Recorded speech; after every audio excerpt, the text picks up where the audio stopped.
kita akan mulai melakukan kegiatan one way lokal dari mulai kilometer 188 Palimanan. Besok tanggal 3 April kan rencananya kan mulai diberlakukan one way lokal. Apakah masih sesuai dengan prediksi atau akan berubah? Sebetulnya kita mengharapkan dengan rekayasa yang kita lakukan ini masyarakat memiliki pilihan.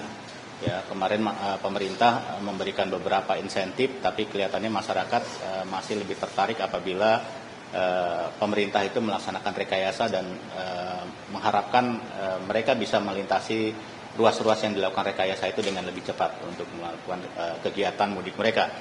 Sesuai dengan hasil rapat kita dengan seluruh stakeholder dan seluruh satuan wilayah bahwa mulai besok diprediksi terjadi bangkitan arus yang akan kembali ke daerah masing-masing, terutama Jakarta. Dan ini menjadi atensi khusus karena kalau arus mudik di mana dari Jakarta itu menyebar ke seluruh daerah, tapi kalau arus balik ini semuanya menuju Jakarta, baik dari arah timur, dari arah selatan maupun dari arah barat. Tapi untuk kegiatan wisata juga masih berlangsung.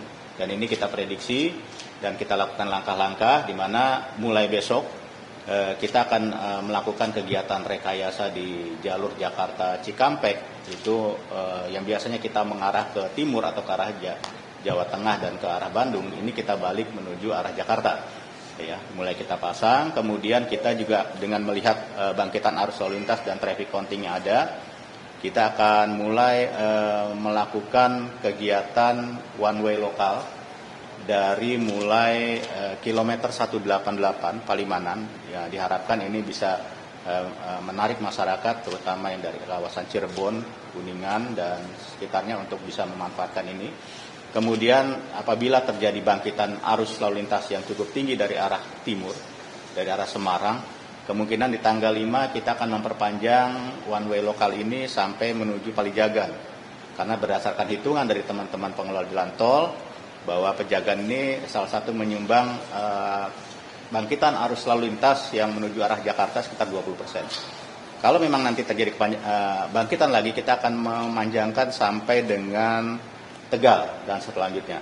Dan apabila memang situasi arus lalu lintas sudah sampai puncaknya, di mana bangkitan arus dari Semarang, dari Solo, dari Jawa Timur itu makin tinggi, kemungkinan kita akan memperpanjang itu sampai dengan tol Kalikangkung di 414. Demikian, dan rencananya untuk flag off pelaksanaan one way nasional itu sendiri akan dilaksanakan pada hari Minggu kurang lebih jam 9 dari Kalikangkung, Semarang. Pak, kalau kami lihat kemarin kami kan menuju melalui ruas tol Cikampek ya, kami lihat ada cukup padat, kemudian ada antrian itu ketika kan masuk rest area. Nah, bagaimana ketika arus balik ini bisa dicegah hal semacam ini?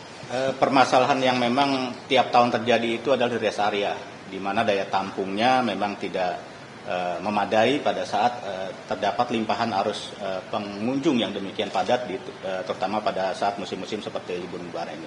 Kita ketahui ada beberapa rest area yang menjadi favorit masyarakat, seperti kalau arus mudik itu di kilometer 57A, ya, karena setelah itu rest areanya cukup jauh di 88 hampir 30 kilo lebih, dan masyarakat biasanya akan menghentikan situ. Kita melakukan pengaturan, tapi memang menghadapi masyarakat satu persatu ini memang cukup harus sabar, kemudian memberikan pengertian yang cukup, dan kita harapkan di arus balik pun seperti itu. Ada beberapa rest area yang menjadi favorit, baik di tol Cipali maupun Cikampek, termasuk Cipularang, dan ini kemarin kita sudah berkoordinasi dengan Direktur Samapta Polri untuk menempatkan personil sabarannya melakukan penjagaan di situ dari aspek keamanan maupun nanti apabila masyarakat ada yang memaksa berhenti di bahu jalan, ya, kita paksakan, kita himbau mereka untuk dengan petugas untuk bisa keluar sementara di pintu-pintu keluar yang ada. Jadi jangan memaksakan diri untuk memasuki rest area dan menghitung betul. Jadi kalau memang kira-kira sudah memasuki rest area favorit dari mulai Palimanan, katakan Palimanan sampai dengan Cikampek yang kemungkinan padat, mungkin bisa keluar sebentar di ruas tol yang ada, dan itu sudah dipastikan tidak akan menambah biaya yang ada. Kemudian juga kalau memang diharapkan dari petugas untuk tidak memasuki rest area itu bukan berarti dilarang, karena memang kapasitasnya sudah tidak memadai, tidak bisa kendaraan bergerak di dalam rest area tersebut. Dan ini yang menjadi salah satu concern kita. Memang rest area menjadi salah satu titik krusial dalam pelaksanaan pengamanan mudik balik maupun mudik Lebaran tahun ini.